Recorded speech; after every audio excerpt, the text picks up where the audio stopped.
Hey guys, so Russell Wilson got a new contract, and I want to talk about it. Not only what it means for Russell Wilson and the Broncos, but what it can mean for quarterbacks that are not coming out, but are approaching their contract time. So first of all, let's talk about the Broncos and Russell Wilson and what this means for them. Well, you're in a division with three Pro Bowl quarterbacks, and Derek Carr, Justin Herbert, and Patrick Mahomes. So you need a quarterback that can keep you competitive with them for as long as possible, because they're going to be in that division for at least like 4 more years. I mean, we don't really know what's going to happen in the future, but as we can see, it's probably going to be the next 4 years at least. So they locked him up for the next 5 years. A pretty hefty deal. But so this means they really believe in Russell Wilson. A lot of people were saying he would only played at Seattle. He couldn't really throw it over the middle.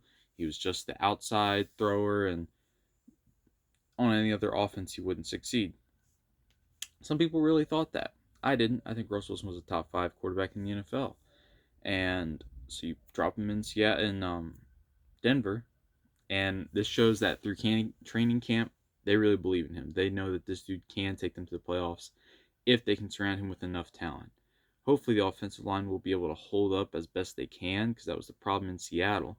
But I think Cortland Sutton and Jerry Jeudy are going to have big years, even KJ Hamler. So keep an eye on those as far as fantasy wise. I'm pretty sure though that like Cortland Sutton and Jerry Jeudy are relatively high, but KJ Hamler might be a steal for some of you that looking for somebody not many people know about. But overall, I think that this means that Russell Wilson and the Broncos are gonna make some noise in that division. They're not gonna just be like mid tier. I think they're gonna be a good team. Will they win the division? Patrick Mahomes is kind of getting to be like that Tom Brady where you can never count him out. I mean, every year it seems like we're saying the Chiefs are not what they were last year, and then they're right back in the Super Bowl. So will they? Well, they weren't this past year, but will they win the division? The Broncos? I don't think so. They could. Say Justin Herbert, God forbid, gets injured, or Patrick Mahomes gets injured. It's then more conceivable that the Broncos can win it. But I think it'll probably come down to the. I like the Raiders roster too. That is going to be a fun division. I don't know.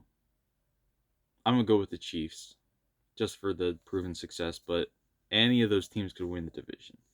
But I think this is good sign for Broncos fans because that means that the people on the inside who know more than us as the fans know, that means that they really do believe that Russell Wilson can help this franchise and get you to another Super Bowl. And so since the days of Peyton Manning, actually, um, but it may seem like a big contract now, but compared to what Kyler Murray got, I think it is more expensive than that. But this is my thing: pay the quarterbacks now. Pay your quarterback as soon as you can, because the next year when you're thinking about doing it, the price has gone up. I don't know a time where a quarterback has gotten less than he would have gotten if he had signed it earlier.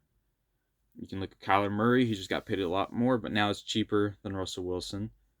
You can look at Patrick Mahomes when he signed that huge deal. Now it's probably cheaper than Russell Wilson's contract. If you wait, you're going to be the everyone wants to be the highest paid. Whatever is the latest contract wants to be the highest paid.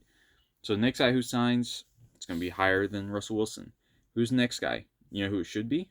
Lamar Jackson. How has Lamar Jackson not gotten his deal yet? I mean, he's done so much with so little. He's had just a carousel of running backs and receivers. He just lost his best receiver to the Cardinals for essentially a ham sandwich. I mean, they didn't get hardly anything back in that. But, I mean, the Cardinals didn't even need a receiver. But they got, I mean, the Ravens, they have Rashad Bateman. He needs to take a leap in order to have the kind of success that they want from the receiver core.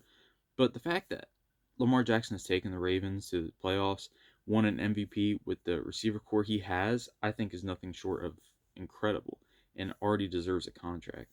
So I would say pay him, pay the man. He was already disgruntled about it, and I believe John Harbaugh knows that they should pay him. I don't know what the holdup is.